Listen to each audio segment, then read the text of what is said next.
Bahagi na ng buhay ni kapatid na Puring ang pagmamalasakit sa gusaling sambahan. Kung paanong pinamamalagi niyang malinis ang kanilang sariling tahanan, lalo niyang sinisikap na maging malinis ang tahanan ng Panginoong Diyos. Ako naman ang mag-alaga dito. Ako naman ang pinakamalapit dito sa simbahan. Umagang-umaga, dito na po ako nang bunot ng mga ligaw na damo. Siya si kapatid ng Purifikasyon Basilisco o mas kilala sa tawag na Kapuring. Mahigit 4 na dekada nang may tungkulin sa iglesia at pioneer member sa lokal ng Ronda, Distrito Eclesiasticos ng Carcar City, Cebu. Hindi niya nalilimutan ang kasaysayan ng kanilang lokal at ang mga karanasang nagpatibay sa kanyang pananampalataya. May 42 na katuig kung may tungkulin sa iglesia. Kami po ang nagbunga sa mga kapatid na nandito ngayon. 1985 pa po. Noong araw, naglakbay kami ng 16 kilometers sa Sumamba. Huwebes Linggo, kaming magkapatid, mga kapatid sa Iglesia ni Cristo na nandito sa lokal. Hanggang na mayroon kaming pagsamba sa extension doon sa bayan ng Ronda.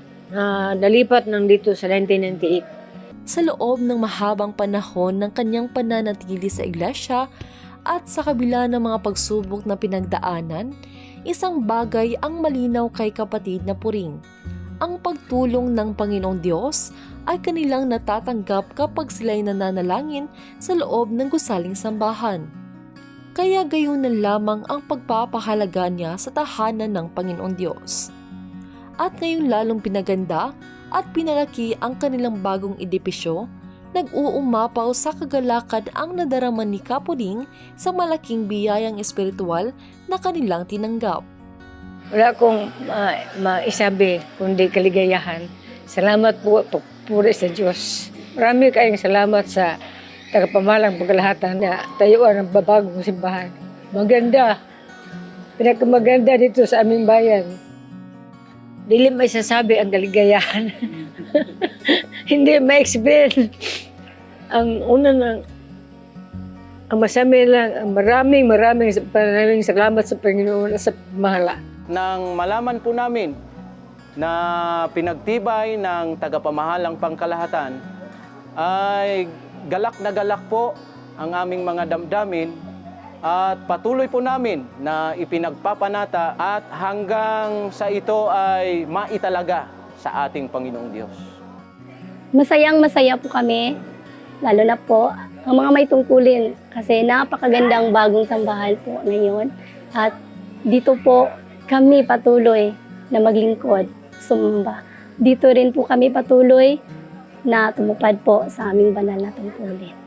Mula sa tanggapang pandistrito, 43 kilometro ang lalakbayin bagong marating ang Barangay Canabuhon sa bayan ng Ronda, Cebu.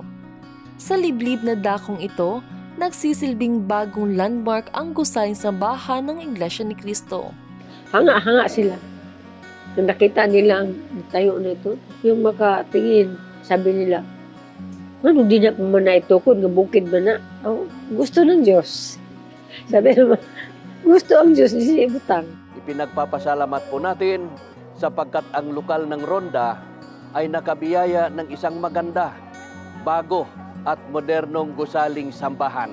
Hindi namin malilimutan ang pagpasok sa loob ng kapilya upang ang Diyos ay pasalamatan. Sa amin pong pinakamamahal na tagapamahalang pangkalahatan, kapatid na Eduardo V. Manalo, maraming salamat po. Mahal na mahal po namin kayo.